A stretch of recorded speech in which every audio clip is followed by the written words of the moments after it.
Hey, what is up, people? Today, folks, I'm going to teach you my step-by-step process for digitizing and scanning your artwork like a pro. Today, I'm going to show you the step-by-step process of scanning your art, digitizing it to ensure that you get high-quality scans. And I'm going to show you how to clean up this newly digitized artwork so you can use them for all sorts of digital products like shirts, prints, and comics. All right. Let's get into it. But, before I forget, hi, I'm Tony. I'm a Tokyo-based designer and illustrator. I have a favor to ask. Can you hit that notification bell and subscribe? I need all the help I can get. All right, let's get into it. Now, you might be wondering, why do I need to scan and digitize my artwork? Well, let me tell you. I have always wanted to work both traditionally and digitally. Now more than ever, there's so many options for artists to be able to sell their work. And that's why I realized I needed a reliable process that would allow me to do both. So being able to scan your artwork is not just important because I love working traditionally. It's good business too. Let me explain. So it allows you to have digital copies of your work. You can print it on products like I said earlier, shirts, prints, all that kind of stuff. Also, you have an original piece of art that you can resell to collectors at a premium rate. Okay, here's what you're gonna need. You're gonna need a scanner, you're gonna need some art, and you're gonna need some photo editing software. Something like a Photoshop.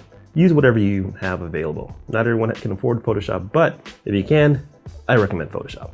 Step 1, scanning your art. Now, scanning your art is pretty straightforward.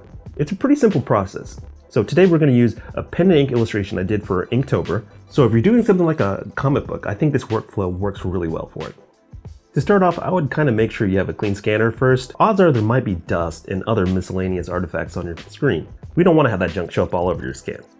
This will also reduce the amount of cleanup that you're going to have to do during the retouching process. So let's start up by opening up the photo editing software that comes with your scanner. We're going to start off with an overview scan. This will give you a quick low-res scan that you can see where your art is in the flatbed scanner.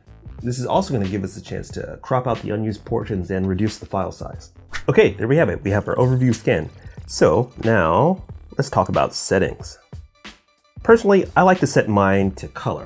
I mainly set it to color because I want to be able to edit out my blue construction lines in Photoshop later, also ensuring I get a high quality image. The standard bare minimum for scanning artwork that you would like to use for prints or digital products is usually 300 dpi. Anything lower than that tends to end up blurry and pixelated. Remember folks, the goal is to have high quality scans of your artwork. So we want our artwork to look the best, so let's get the best resolution. Personally, I like to set my resolution between 450 to 600 dpi. Now that's not like a steadfast rule, but I like to give myself a little wiggle room just in case I want it to look, in case I want to zoom in or make any other kind of corrections in the final piece of digitized art. So let's do 450.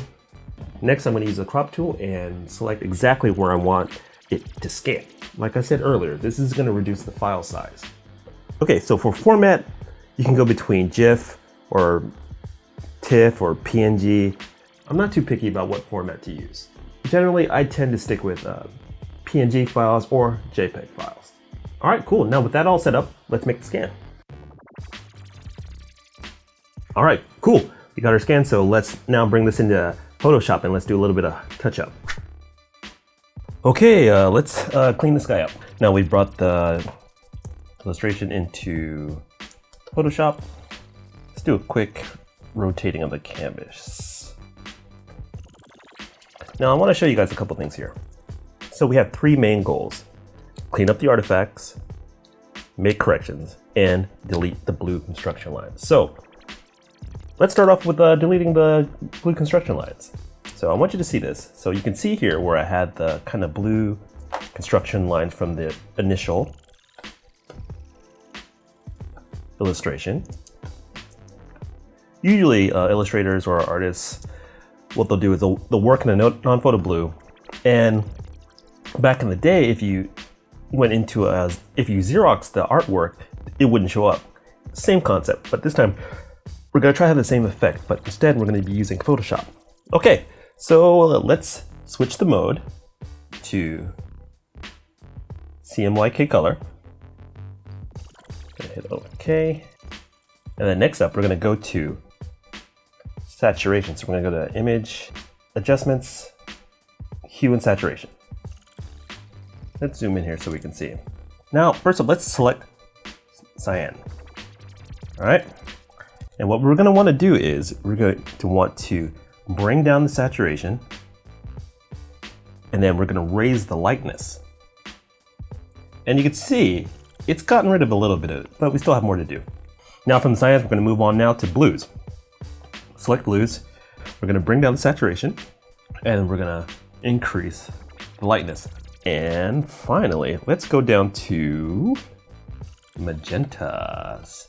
Now this is where we're going to really see it clean up. We're going to bring down the saturation, and we're going to bring up the lightness, and booyah! Okay, so next up, let's punch it up and see if we can get a little bit more contrast between the whites and the blacks. Also, this will clean up any sort of residual kind of lines that we might have had from the blue lines. So first up, we're going to switch the image to grayscale. Now we're going to, let's make a little adjustment. So image, adjustment, and we're going to do curve. You see right here, there are two different peaks, right? So for the dark values, we're going to bring over this slider, this little node, all the way over to right where we have this peak right here. And we're going to go in the light, and we're going to bring it right to where the valley, right over here. And wow, you can already tell a huge difference. Look at this. You can see how it's kind of already doing its job. All right, so we're gonna say okay. And wow, look at that. We have ourselves some nice, clean, digitized black and white artwork. Checking it out, we can see that there are some imperfections. That's what we're gonna fix next. But you can see it's in there. We got all of our nice line work that we wanted to keep from working traditionally, but now we have it scanned properly. So now it's time to delete all the artifacts and all the imperfections and clean this thing up. Now we can do this by surveying the art and looking for problem areas that we want to fix. So right here earlier, we had a little piece of where I had used whiteout to clear a mistake I made during the inking process. We're going to want to clean that up. So there's two different ways you can do that. You can take out a paintbrush and paint solid black. So now we can go here using black and white, and we can go in and just add white to the places that we want to add white. So we're going to go in here, we're going to make little corrections, you know, all the little things that you think you might not want in this drawing. So we're just going to go around all over, and we're going to clean this up. So another tip I like to do to kind of speed up some of the time is using the lasso tool or the marquee tool, and then we can just kind of go, okay, we don't want that. Switch it to background color. Okay, let's look around. Let's see some areas that we don't want. All right, I don't want this. So I'm just gonna select it. Fill that in with white.